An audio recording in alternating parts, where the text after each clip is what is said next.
नमस्कार, मिथिला मंच न्यूज में आपका स्वागत है। मैं हूं मनोज और बता दें, मिथिला मंच न्यूज दरभंगा की शिक्षा व्यवस्था को कोरोना संक्रमण से उबारने का प्रयास कर रही है। ऐसे तमाम कोचिंग जो 9 महीने से बंद थे, कोचिंग के संचालकों से हम बात करने की आखिर अब कैसे सुधरेगी व्यवस्था और कैसे कोरोना का करना होगा। हमारे साथ बता दें, मैथमेटिक्स के दरभंगा की गली के वरीय अनुभवी शिक्षक हैं आर.के. झा। आर.के. झा जी, आपका स्वागत है मिथिला मंच न्यूज में।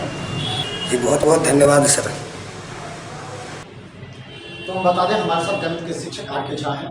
कोरोना संक्रमण के दौरान जब पूरा कोचिंग बंद था, दरभंगा लॉकडाउन में था, उस समय सभी ग्रामीण क्षेत्र के बच्चे अपने घरों में सिमट चुके थे और ऐसे बच्चों को एक बार फिर ग्रामीण क्षेत्र से अपने कोचिंग वापस बुलाना एक चुनौती है। तो ग्रामीण क्षेत्र के बच्चों का इस समय आपका कैसा अनुभव रहा उसमें?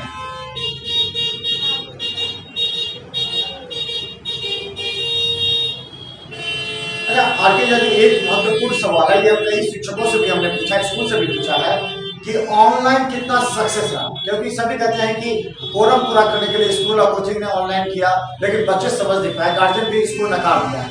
तो ऑनलाइन से क्या फायदा पहुंचा और ऑफलाइन में क्या अंतर समझ रहे हैं? मुश्किल था क्योंकि हम लोग के पास जो छात्रों का तादाद है वो ग्रामीण छात्र ज़्यादा होते हैं और ग्रामीण क्षेत्रों में जो नेटवर्क की समस्या थी तो ऑनलाइन बड़ा मुश्किल आया था पढ़ाने में। लेकिन फिर भी किसी तरीके से बच्चों ने प्रयास किया। इवन मैंने देखा जब बच्चों से बात किया उस ऑनलाइन क्लास के दौरान, जब कोरोना काल में हम लोग का क्लासेस ऑनलाइन चल रहा था, तो बच्चे बता रहे थे मैं अभी खेत में बैठ के पढ़ रहा हूँ, अभी मैं पेड़ के नीचे बैठ के पढ़ रहा हूँ, सब नेटवर्क नहीं आ रही। इन सारी समस्याओं को देखते हुए भी बच्चों ने पढ़ा।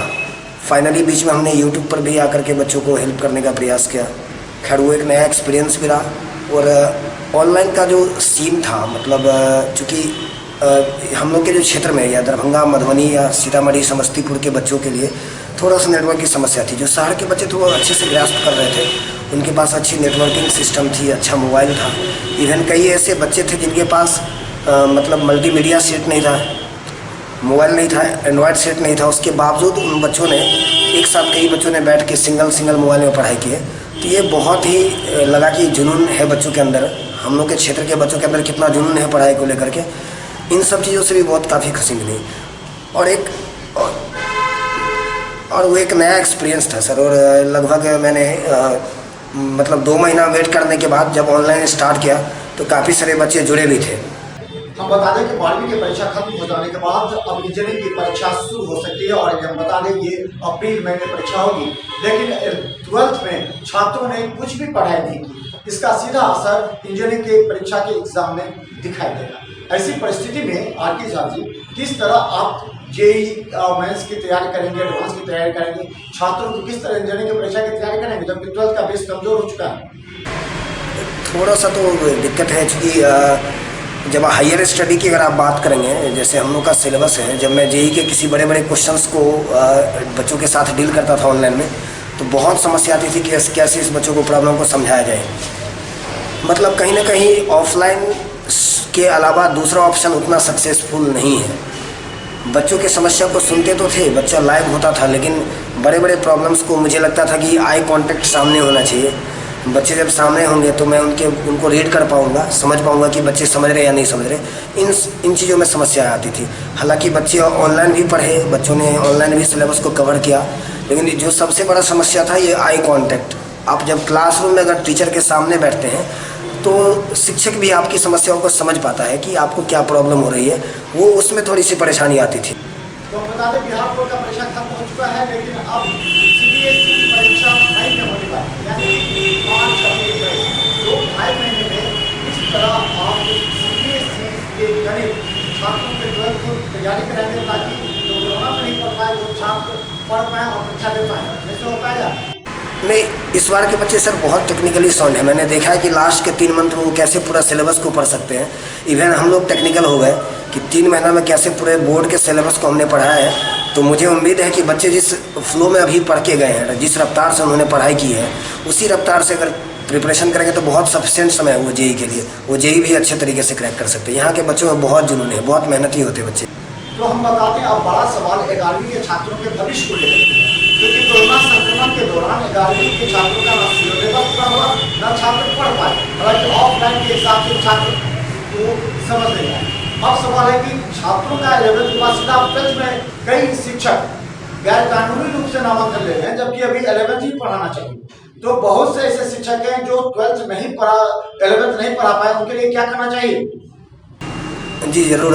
एक्चुअल में 11th के बहुत सारे बच्चे हैं हमारे यहाँ। अभी तो मैंने बच्चों का 11th का सिलेबस रेगुलर अभी रन कर रहा है, और जो बच्चे गांव में रुक गए लॉकडाउन के कारण या कोरोना की वजह से गांव में ही रह चुके थे, उनका 11th खराब हो गया, उन बच्चों के लिए स्पेशली बैच स्टार्ट कर रहा हूँ 12 का, जिसमें मैं पहले 11th की चीज़ों को कवर करूँगा। मतलब 11th के फंडामेंटल बेसिक्स को समझाऊँगा, क्योंकि मेरा मानना है कि 11वीं के बिना 12वीं अधूरा हो जाएगा। जब तक आप 11वीं को अच्छे से कवर नहीं करेंगे, फिर आप 12th में आप बहुत अच्छा परफॉर्म नहीं कर सकते हैं। ऐसी स्थिति में अभी जो मैं बैचेज स्टार्ट कर रहा हूँ बाहरी बच्चों के लिए, तो पहले मैं 11th की चीज़ों को कवर करूँगा, पहले फंडामेंटल पे काम करूँगा, उसके बाद मैं 12 में ले जाने वाला हूँ। हालांकि बहुत सारे शहर के बच्चे जो लोकल थे उन्होंने ज्वाइन किया है, तो अभी 11th में चल रहा है। थोड़ा सा प्रेशर तो है, कम समय में 11th के पूरे सिलेबस को देखना पड़ रहा है, लेकिन बच्चे मेहनत कर रहे हैं, बच्चे उसमें फिट बैठ जा रहे हैं। मतलब वो काम अभी चल रहा है रेगुलर। तो हम बता दें, हमारे साथ गणित के एज मैथमेटिक्स के शिक्षक हैं, बड़े शिक्षक हैं, गणित के आगे शासन और आगे लगातार छात्रों को बेहतर कैरियर और गुणवत्ता शिक्षा देने के लिए जाने। और एक सवाल ये है कि कोरोना गाइडलाइन को देखते हुए कोचिंग संस्थान से अभी भी बहुत से अभिभावक अपने बच्चों को भेजना नहीं चाहते, क्योंकि वहाँ न सामाजिक दूरी होती है, न सैनिटाइजर होता है। अगर एक छात्र संक्रमित हो गया तो फिर कोचिंग पर संकट आ जाएगा, सभी कोचिंग बंद हो जाएंगे। तो किस तरह का संदेश देना चाहते हैं कोरोना को लेकर? क्या नहीं, ज़रूर सर। एक्चुअल में जो हम लोग का बैच स्ट्रेंथ नॉर्मल डेज में हुआ करता था, उसके अकॉर्डिंग बैच को मैंने थोड़ा सा हल्का रखा। मतलब 50% अटेंडेंस के साथ हमेशा बच्चों को सोशल डिस्टेंस फॉलो करवाया है। और चूँकि बच्चे हम लोग के यहाँ सीनियर बच्चे हैं, 11वीं 12वीं के, समझदार होते हैं, उनको पता होता है कि संक्रमण कैसे होगा, इन सारी चीज़ों पर गाइडलाइन जारी किया बच्चों के सामने। चूँकि जूनियर बच्चे नहीं हैं, ये समझदार बच्चे हैं, ये समझ रहे थे। क्लास में उन्होंने सारी क्राइटेरिया को फॉलो किया है कोरोना को लेकर। तो हम बताते हैं, वैसे छात्रों के कैरियर के लिए जिन्हें मेडिकल इंजीनियरिंग का परीक्षा की तैयारी करना है, क्योंकि अब वो काफ़ी ज़्यादा परेशान है। कोरोना समय में वो पढ़ाई नहीं हो पाई है और इंजीनियरिंग की परीक्षा मार्च अप्रैल में होना है, तो किस तरह का संदेश देना चाहते हैं आप? जी ज़रूर। बच्चों को घबराने की ज़रूरत नहीं है। मेरा मानना है कि बच्चे कहीं ना कहीं किसी न किसी रूप में स्टडी से जुड़े रहे, ये बहुत बड़ी बात है। और ख़ास के हम लोग के क्षेत्र में बच्चों के दिमाग में एक ऑनलाइन वाला जो सीन आया, उस दौरान भी बच्चे मेहनत किए, थोड़ा सा ही सही, लेकिन अब बच्चों को नया एनर्जी में पढ़ाई करना पड़ेगा। और शिक्षक भी बहुत मेहनत कर रहे हैं, क्योंकि शिक्षक को बहुत हार्डवर्क करना पड़ेगा 11th के बच्चों को इस बार 12 में पढ़ाने के लिए। पहले उनके 11th को बहुत अच्छे तरीके से कवर करना पड़ेगा। जो बच्चे गांव में रुक गए थे, उनके लिए खास करके एक 12वीं के टीचरों का एक बहुत टफ टास्क है कि कैसे आप उसको ट्रैक पर ले आते हैं, क्योंकि 10th के जस्ट बाद 11वीं 12वीं का सिलेबस थोड़ा सा डिफरेंट लीक से हटा हुआ है। मतलब 10th के बच्चों को जब 11-12 के ट्रैक पे पहले लाना पड़ता है, पहले 11-12 के भाषा को समझना पड़ता है, तो उन चीज़ों में टीचर को एक्सपर्ट होना पड़ेगा कि पहले बच्चों को ट्रैक पर लाए, उसके बाद जाकर के 12वीं के सिलेबस को कवर करें। ये टफ टास्क तो है, बट कोई दिक्कत नहीं, टीचर मेहनत कर रहे हैं और दरभंगा फिर बच्चे अच्छे करेंगे इस ईयर भी। तो धन्यवाद। हमारे साथ हैं दरभंगा के गणित के शिक्षक आरपी था, और लगातार प्रयास करेंगे कि कोरोना संक्रमण के दौरान जिन संस्थानों की स्थिति दयनीय हुई है, उसे एक बार सामान्य स्थिति बनाने के लिए कार्य किया जाए। और ऐसे कोचिंग संस्थान या स्कूल या कई वैसे व्यापारिक संस्थान को भी हम बढ़ाना चाहते हैं, ताकि जो संकट के दौरान परेशानी हुई वो संकट एक बार टल जाए। तो आप लोग भी रहिए सतर्क, लेकिन कोरोना गाइडलाइन का पालन अवश्य कीजिए। देखते रहिए मिथिला न्यूज़ को यूट्यूब में हर खबर अपडेट। धन्यवाद। बहुत बहुत धन्यवाद सर।